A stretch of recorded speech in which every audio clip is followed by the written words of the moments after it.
തൃശൂർ ചെറുതുരുത്തി പുതുശ്ശേരിയിൽ ഭാരതപ്പുഴയിൽ യുവാവിനെ മരിച്ച നിലയിൽ കണ്ടെത്തിയ സംഭവം കൊലപാതകമെന്ന് കണ്ടെത്തി മലപ്പുറം നിലമ്പൂർ വഴിക്കടവ് സ്വദേശി സൈനുലാബിദാണ് കൊല്ലപ്പെട്ടത്. തൃശൂർ മെഡിക്കൽ കോളേജിൽ നടന്ന പോസ്റ്റ്മോർട്ടത്തിൽ ക്രൂരമർദ്ദനത്തിനിരയായാണ് സൈനുൽ മരണപ്പെട്ടതെന്നും കണ്ടെത്തി. സംഭവത്തിൽ 5 പേരെ ചെറുതുരുത്തി പോലീസ് കസ്റ്റഡിയിലെടുത്തു. ചെറുതുരുത്തി സ്വദേശികളായ ഷജീർ, റജീബ്, അഷ്റഫ്, സുബൈർ, ഷാഫി എന്നിവരാണ് അറസ്റ്റിലായത്. ചെറുതുരുത്തി സ്വദേശികളായ റജീബ്, സുബൈർ, അഷ്റഫ്, ഷജീർ എന്നിവരാണ് പിടിയിലായത്. കോയമ്പത്തൂരിലെ ഒളിസങ്കേതത്തിൽ നിന്നുമാണ് പ്രതികളെ പിടികൂടിയത്. ചൊവ്വാഴ്ച രാവിലെയാണ് ചെറുതുരുത്തി പുതുശ്ശേരി ശ്മശാനം കടവിനോട് ചേർന്ന് ഭാരതപ്പുഴയിൽ യുവാവിനെ മരിച്ച നിലയിൽ കണ്ടെത്തിയത്. ആദ്യഘട്ടത്തിൽ ഇതര സംസ്ഥാന തൊഴിലാളിയാണ് മരിച്ചതെന്നായിരുന്നു പോലീസിന്റെ നിഗമനം.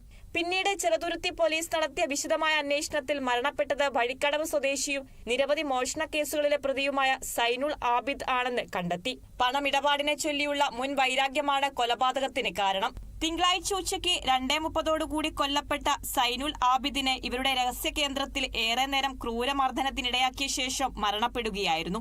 കോയമ്പത്തൂരിലെ ഒരു ഗ്രാമത്തിൽ പ്രതികൾ ഒളിച്ചു താമസിക്കുന്നുണ്ട് എന്ന് മനസ്സിലാക്കിയ ചെറുതുരുത്തി CI അനന്തകൃഷ്ണന്റെ നേതൃത്വത്തിലുള്ള സംഘം കോയമ്പത്തൂരിലെത്തിയാണ് 4 പേരെയും പിടികൂടിയത്.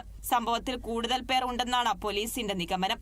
കൊലപാതകം നടന്ന് 24 മണിക്കൂറിനുള്ളിലാണ് ചെറുതുരുത്തി പോലീസ് 4 പേരെ പിടികൂടിയത്. Kerala vision news, Thrissur.